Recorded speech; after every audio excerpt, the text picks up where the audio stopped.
जय माता दी। ओम नमो नारायण।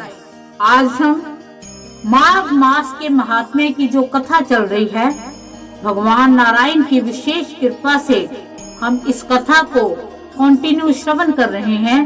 तो आज हम उनकी विशेष कृपा के जो महात्म्य का अध्याय है, आज हम 10वें अध्याय का श्रवण करेंगे और नारायण की विशेष कृपा को प्राप्त करेंगे। यमदूत कहने लगे कि हे वैश्य, एक बार भी गंगा जी में स्नान करने से मनुष्य सब पापों से छूटकर अत्यंत शुद्ध हो जाता है। जो गंगा जी को दूसरे तीर्थों के समान समझता है, वह अवश्य नरक में जाता है। भगवान के चरणों से उत्पन्न हुई गंगा जी के पवित्र जल को श्री शिव जी अपने मस्तक पे धारण करते हैं। वह ब्रह्मा जो संदेह रहित प्रकृति से अलग और निर्गुण है, ब्राह्मण में उसकी समानता किससे हो सकती है। गंगा जी का नाम हजारों योजन दूर से ही लेने वाला नरक में ही नहीं जाता, इसलिए मनुष्य को अश्वमेव गंगा जी में स्नान करना चाहिए। हे वैश्य, जो ब्राह्मण दान लेने का अधिकारी होकर भी दान नहीं लेता, वह आकाश के नक्षत्रों में चंद्रमा के समान है। जो कीचड़ से गौ को निकालता है, जो रोगी की रक्षा करता है, जहाँ जो गौशाला में मरते हैं, वे आकाश में तारागण होते हैं।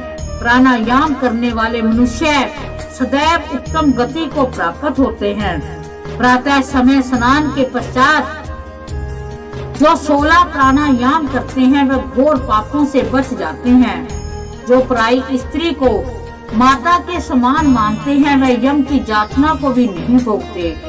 जो मन से भी कभी पर स्त्री का चिंतन नहीं करता, वह दोनों लोगों को अपने अधीन करता है। जो पराये धन को मिट्टी के समान समझता है, वह स्वर्ग में जाता है। जिसने क्रोध को जीत लिया, मानो उसने स्वर्ग को ही जीत लिया है।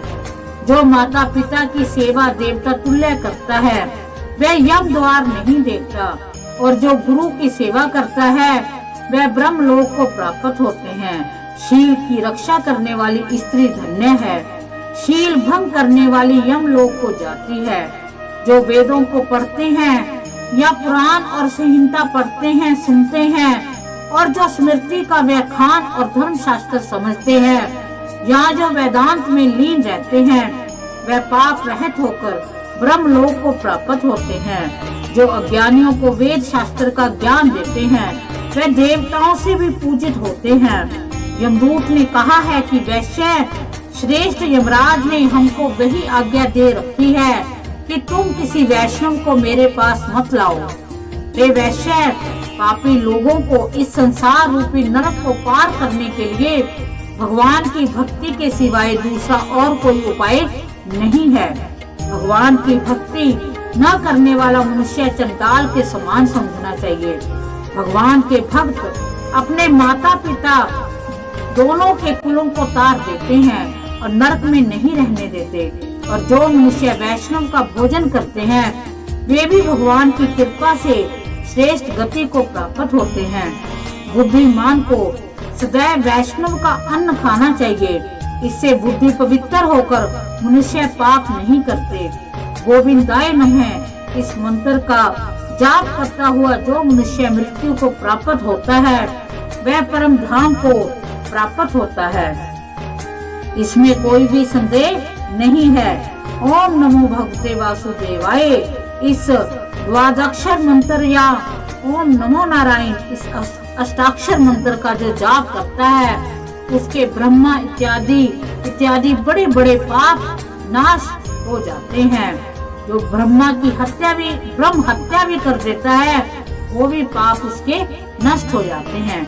इस प्रकार हमने भगवान नारायण की विशेष कृपा के जो माघ मास के महात्म्य की कथा चल रही है, उसके आज हम 10वें अध्याय का जो श्रवण किया है, उसका समापन होता है।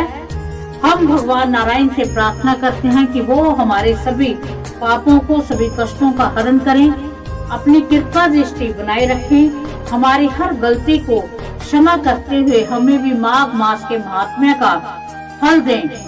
हम उनसे आशीर्वाद मांगते हैं कि हम उनके चरणों में हमेशा हाजिरी लगाते रहें और उनके मंत्र का हम जाप करते रहें। इसी के साथ हम भगवान नारायण के चरणों में करोड़ों बार नमस्कार करते हुए इस अध्याय को यहीं समापन करते हैं। जय माता दी। ओम नमो नारायण।